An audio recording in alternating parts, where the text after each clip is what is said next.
мына бір димерге таң қалып отырмын да. Мына димерді енді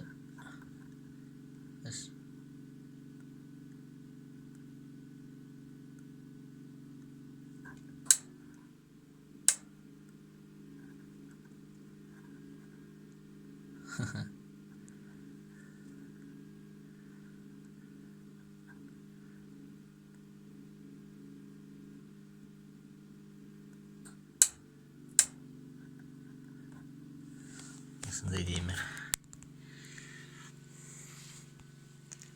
Мынаусы енді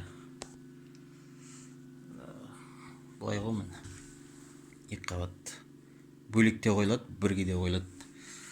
Мынау енді бір мына розеткеге қосып жүрмейсің да, мынаған параллельно қоса қоясың үстіндегісін. Иншалла сонда осылай жанады.